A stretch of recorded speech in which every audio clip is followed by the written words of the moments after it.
What's up, you guys? My name is Hutch, and I make videos and put them on the internet. And today is Monday, June 9th, and it's the start of E3. I just got done watching Microsoft's E3 press conference, and I thought they did a really good job. I thought this was way better than last year, which was the big reveal of Xbox One. But they spent a lot of time last year talking about movies and sports, and you can use it as a DVR, and we're partners with this company now, who will be streaming this.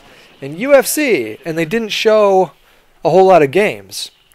This year, it looks like they took some notes, and they just showed nothing but games for an hour and a half.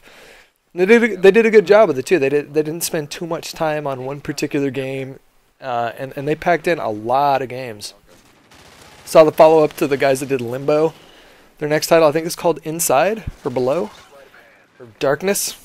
Some one-word thing. I'm pretty sure it was Inside, but it looked really interesting. The Division looks awesome. I've been really hyped about that game for a while. Looks like a lot of fun playing with your friends. And then speaking of co-op, even the Assassin's Creed co-op looked like it was really interesting. And I'm not even historically someone who's played a lot of Assassin's Creed, but that looked like it could be a lot of fun with the right crowd of people. And the list goes on and on. Crackdown, even games that I don't play and don't plan on playing. I thought the trailers did a really good job of creating some hype, like the Rise of the Tomb Raider trailer looked pretty sweet. Games like The Witcher 3 even looked awesome. So these are genres that I don't play a whole lot of, but when I do, I usually get lost for like a few days, and I could see myself, based on everything I've seen from The Witcher so far, getting into that game too. In any case, they showed a lot of games. I don't know if I mentioned Crackdown already, but Crackdown's coming back, which is huge. That's a game that, I haven't thought about Crackdown in years. No one saw that one coming. I didn't even hear any murmurs whatsoever of that IP being rebooted. But it looks like it's coming back, and that's a reason to be excited. And the trailer looks sweet too.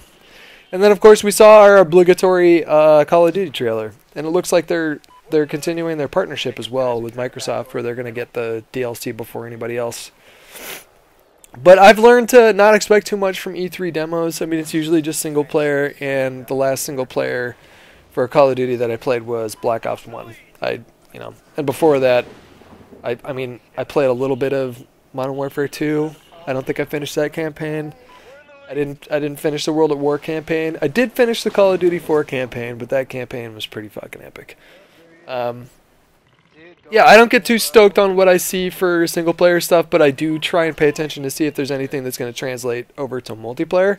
And what I did see was three things, one of which that we've already seen, which was the double jump. So, like in this game, it was showing the character like double jumping from spot to spot in some bombed-out area in Korea. And I am excited about that. I'm really excited to see if that's coming to multiplayer, because I think they really need to do that. They really do, and I'll get to that in a minute. But besides the double jump, we also saw like jet thrusters or jet boosters on the bottom of their boots. So they took them as a squad, like jumped down this long corridor, and were using their jet boosters, thrusters. I don't know what you call them, little jet packs in your boots to slow down their fall. So when they reached the bottom, they didn't like slam into the floor and die.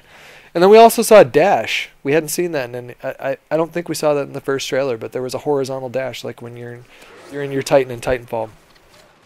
And it really looks like this team was maybe looking at Titanfall and taking notes, like, well, we don't want these guys getting too much of an edge on the competition, so let's like beat them to the punch and incorporate some of that stuff into the game.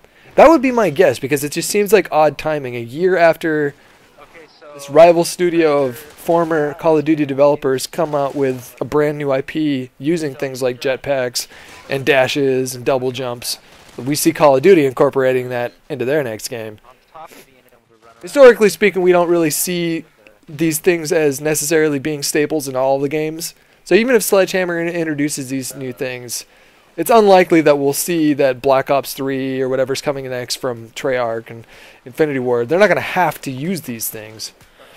So maybe it'll just be a one-off. And I don't even know if they're coming to multiplayer, but I really do think that they need to start bringing this stuff to multiplayer. And we've been saying it for a long time, is that, they've made some changes in Call of Duty, but it's been relatively kind of steady and consistent with what it offers in terms of multiplayer for quite some time now, basically since it's launched. And what better way to shake things up than by changing some things like the core mechanics of how you move in that game. That could be enough for me. That could add enough novelty to me personally to feel excited and to feel hyped about a new Call of Duty experience like I haven't. You know, last time I got really hyped for a Call of Duty game was probably Black Ops 1. I'm saying really hyped, and I want that to happen again. Share your thoughts. Do you think they should bring these things to multiplayer? I don't know. Let me know. Talk to you later.